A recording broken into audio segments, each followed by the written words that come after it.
थी पढ़ी पढ़ जग मुआ पंडित भवा न कोय, ढाई आखर प्रेम का पढ़े सो पंडित होए। ओम साई राम मित्रों, आज का ब्लॉग आप सभी हमारे साईं परिवार के लिए विशेष लाभकारी और कल्याणकारी है, क्योंकि आज के ब्लॉग में अपने साईं परिवार के लिए बहुत ही अचूक और बहुत ही विशेष पूजा की विधियां लेकर के आए हैं कि कैसे बाबा की पूजा की जाए, किन बातों का ध्यान रखा जाए कि आपके जीवन में बाबा की अदृश्य ऊर्जा समाहित हो और आपके जीवन में जो संकट है वह कैसे रिड्यूस हो जाए, कैसे समाप्त हो जाए।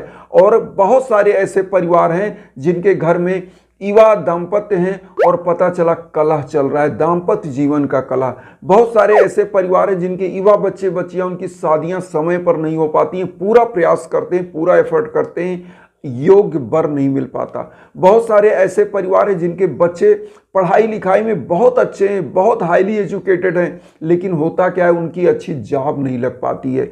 कोई प्रोविंशियल सर्विसेज की तैयारी कर रहा है, कोई सिविल सर्विसेज की, कोई अलग अलग प्राइवेट सेक्टर में है, एमबीए किया है, बीटेक किया है, लेकिन फिर भी वह सफल नहीं हो पा रहे। कौन सी ऐसी ग्रह बाधा होती है, कैसे वह हर्डल आपके जीवन से समाप्त हो।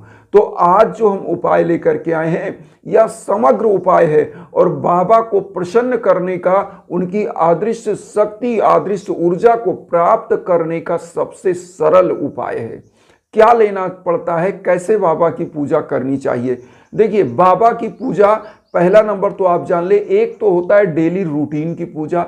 वैसे बाबा का जो दिन होता है वह गुरुवार होता है और गुरुवार को हमारी सनातन परंपरा में गुरु का दिन माना जाता है और गुरुवार को साईं बाबा की पूजा की जाती है। तो समस्त गुरु के रूप में जिनकी भी आप पूजन करते हैं, गुरुवार का दिन विशेष होता है। और गुरुवार के दिन हमको क्या क्या बाबा की पूजा करना है, डेली की रूटीन में क्या पूजा करनी है, यह आप ध्यान दें। देखिए, वैसे तो बाबा हैं गुरु, और गुरु का जो आसन होता है, वस्त्र होता है, वह पीला माना जाता है, क्योंकि बाबा का जो गुरु का जो प्रतीक माना जाता है वो पीला है। तो बाबा को पीले आसन पर स्थापित करें।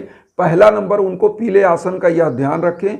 दूसरा नंबर, बाबा की पूजा में पर डे, डेली की रूटीन में और बृहस्पतिवार की रूटीन में केवल थोड़ा सा अंतर है। बृहस्पतिवार को केवल घी का दीप प्रज्वलित करना चाहिए और डेली की रूटीन में आप सरसों का तेल जला सकते हैं या तिल के तेल का दीपक आप जला सकते हैं। लेकिन बाबा की पूजा में एक दीप परमानेंट आपको डेली आप जलाइए, इसलिए कि बाबा की पूजा में सबसे विशेष है। और यह पूजा सनातन परंपरा से आदि अनादिकाल से दीप हर घर में प्रज्वलित होता है। हम बार बार बताते हैं, क्योंकि दीप क्या करता है, आपके घर परिवार के संकटों को दूर करता है और जहां पर अंधकार होता है वहां पर दीप ही उजाला फैलाता है। तो अंधकार से अगर आपको, अंधकार का मतलब होता है निगेटिव एनर्जी, निगेटिव एनर्जी को अगर दूर करना है तो यह दीप प्रज्वलित करना है, जिस प्रकार से बाबा द्वारका माई में प्रज्वलित करते थे। तो ये हो गया। अब आपको क्या करना है, जैसे हमने बताया, पीले आसन पर स्थापित करें, दीप प्रज्वलित करें, एक लोटा जल। एक चीज और बता दें, बहुत सारे हमारी माताएं बहनें हैं, बहुत सारे ऐसे परिवार हैं जो पूजा करते हैं लेकिन अपने पूजा कक्ष में खाली लोटा रख देते हैं। खाली लोटा क्या होता है, निगेटिविटी। अगर कोई भी द्रव्य पात्र है जिसमें द्रव रखा जाता है, कोई भी पात्र, इसीलिए आपने सुना होगा बहुत सारे लोग, उनके मन में भटकाव, अगर वो कहीं जा रहे हैं सामने खाली बाल्टी आ गई तो पहले लोग बुरा मानते थे कि अरे हम तो जा रहे हैं, हमारा तो घाटा लगेगा या वह काम नहीं बनेगा।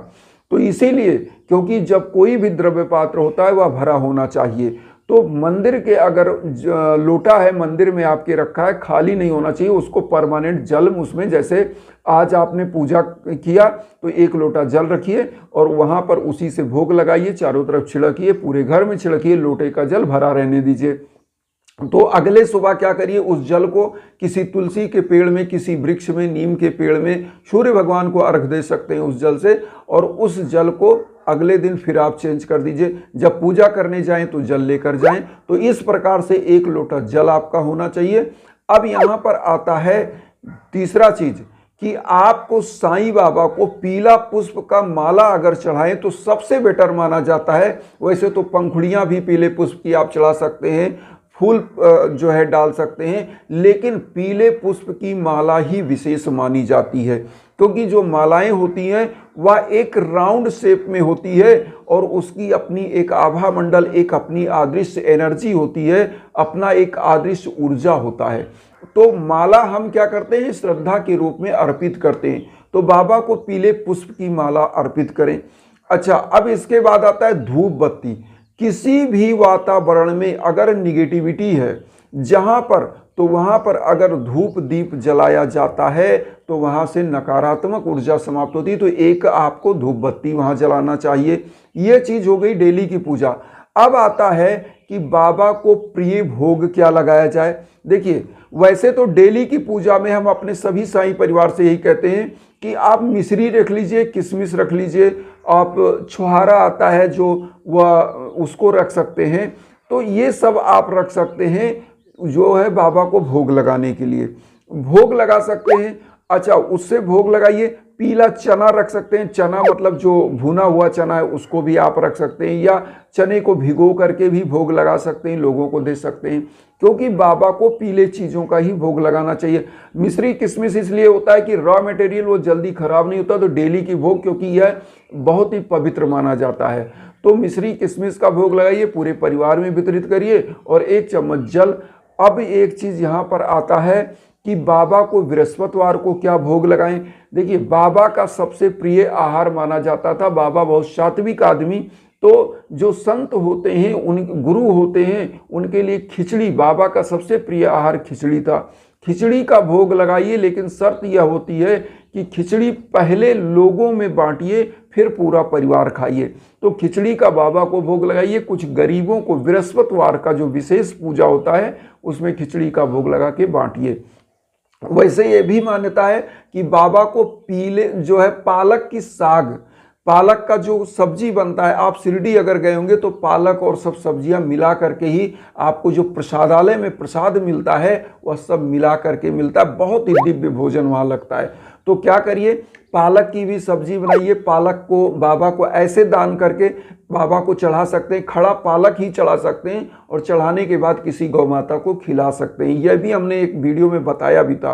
तो इससे क्या होता है कि आपके दाम्पत्य जीवन की बाधा समाप्त होती है। अगर कोई बच्चे की शादी नहीं हो रही, वो ऐसा पालक चढ़ा के और गौ माता को खिलाती है, तो उसका शादी अच्छे जगहों पे होता है, अच्छे घर परिवार में। अगर जॉब नहीं मिल पा रही तो जॉब प्राप्त होता है। आपके बिजनेस में घाटा लग रहा है तो घाटा समाप्त होता है क्योंकि गौ माता के शरीर में 33 कोटि के देवता विराजमान होते हैं। तो ये कर सकते हैं। अच्छा, बहुत सारे परिवार यह पूछते हैं कि बाबा हमारे घर में मूर्ति है वो खंडित हो गई। मंदिर में पूजा कक्ष में मैं बार बार बताता हूं कि खंडित मूर्तियां नहीं होनी चाहिए, क्योंकि होता क्या है, खंडित मूर्तियां जब होती हैं तो उनकी निगेटिव एनर्जी निकलती है। देखिए, कोई भी टूटा हुआ चीज जब आप देखते हो ना, तो आपके मन में नकारात्मक विचार आते हैं, वही नकारात्मक ऊर्जा होती है। क्योंकि हमारे विचारों को जो इन्फ्लुएंस करता है, जो हमारे विचारों को प्रभावित करता है, वही ऊर्जा होती है। तो कोई ऊर्जा आपको खुशी देती है, प्रसन्नता देती है, कोई ऊर्जा आपके मन में विषाद लाती है। तो वो क्या होती है, विषाद जो लाती है वो नकारात्मक ऊर्जा, जो प्रसन्नता लाती है वह सकारात्मक ऊर्जा। जैसे बाबा को आप सजा देते हैं फूलों से, उनको बढ़िया वस्त्र पहनाते हैं और आप देखते हैं, तो आप एक बार निहारते हैं तो आपका मन प्रफुल्लित होता है। इसका मतलब सकारात्मक ऊर्जा वहाँ पर वास कर रही है। अब यहाँ पर आता है कि बाबा की पूजा करते हैं तो किस प्रकार की मूर्ति रखें। बाबा की मूर्ति संगमरमर की होती है, बाबा की मूर्ति मिट्टी की भी मिल सकती है, जो आपको उस प्रकार के क्या कहते हैं कि प्लास्टर ऑफ पेरिस की भी मूर्ति, तो कोई भी मूर्ति रख सकते हैं। लेकिन प्लास्टर ऑफ पेरिस की मूर्ति को तो आप डेली नहला नहीं सकते, क्योंकि वह टूटने का डर होता है। लेकिन संगमरमर की मूर्ति होती है, उसको आप नहला सकते हैं। आपको मार्केट में दुकान पे मिल सकती है, शिरडी अगर आप जाते हैं वहाँ भी संगमरमर की मूर्तियाँ मिल जाएंगी, वहाँ से ले सकते हैं, तो आप उसको रख सकते हैं। हाँ, एक चीज़ जरूर हम कहेंगे कि बाबा की बहुत सारी जगहों पे हमने देखा है, लोग ड्राइंग रूम में बाबा को सजाने के लिए, जैसे एक होता है ना कि कोई मूर्ति रख दिया, ऐसा नहीं रखना चाहिए। इसलिए कि आप ऐसे जगह पर आप मूर्ति रखिए जहाँ डेली आप पूजा करते हो। पूजा करने से क्या होता है, उनके प्रति हमारी श्रद्धा जागृत होती है। तो यह चीज़ होनी चाहिए कि मूर्ति को सजाने के लिए नहीं कि आप अपना एक प्रकार से शान फैशन दिखा रहे हैं मूर्ति रख करके। आपको मूर्ति को मंदिर में ही रखना है। जिस प्रकार से हर चीज़ का यथाउचित स्थान होता है, ऐसे ही यथाउचित स्थान में रखिए। और उत्तर और पूर्व दिशा में अगर बाबा का मुंह संगमरमर की मूर्ति रखते हैं, अगर लगाते हैं, तो बहुत अच्छा माना जाता है। तो ये आप कर सकते हैं।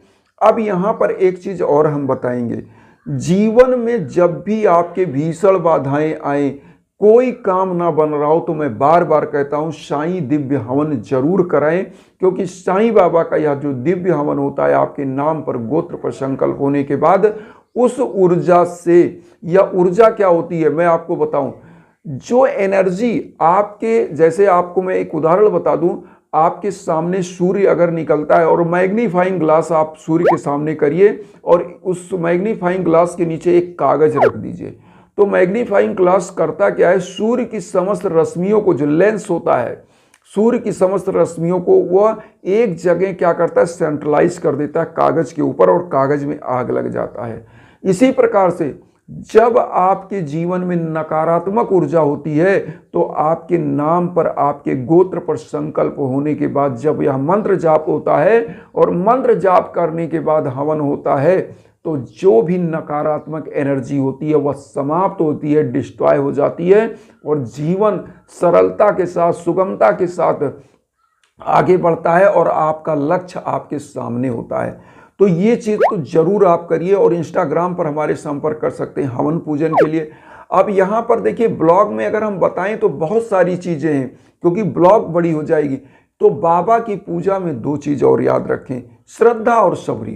कोई भी पूजा बाबा के हमारे बताने से नहीं, जब तक आपके अंदर श्रद्धा नहीं जागृत होगी, आपके अंदर सब्र नहीं होगा, तब तक आप कोई पूजा करोगे तो आपका मन लगेगा ही नहीं। इसलिए जब आपके अंतरात्मा बोले कि यह चीज़ हमको करना है, उस समय करना चाहिए। किसी का नकल मार के आप करते हो कि वो कर रहे हैं तो हम भी करें, ऐसा नहीं। आपका जब अंतरात्मा बोले, अंतरात्मा मतलब जब श्रद्धा जागृत हो जाए, जब आपके अंदर सब्र आ जाए, तो बाबा का यह दो शब्द जरूर जीवन भर याद रखिए, श्रद्धा और सबरी के साथ पूजा करिए। और निश्चित रूप से आपकी जो मंजिल है आपके सामने होगी, जो यज्ञ हवन हमने बताया उसके द्वारा, आपकी पूजा के द्वारा। तो ये चीज़ ध्यान रखिए, गरीबों दीन दुखियों की सेवा करते हुए आगे बढ़ना हम लोगों को। और एक चीज़ और कहेंगे कि वसुधैव कुटुंबकम की भावना जो हम लेकर चल रहे हैं, उसमें आप सभी लोग चैनल को सब्सक्राइब करके अपना आशीर्वाद दीजिए, और उन साईं परिवारों तक वीडियो को जरूर शेयर करिए जो किन्हीं कारणों से कष्ट में, दुख में है। इसी भावना के साथ ओम साईं राम।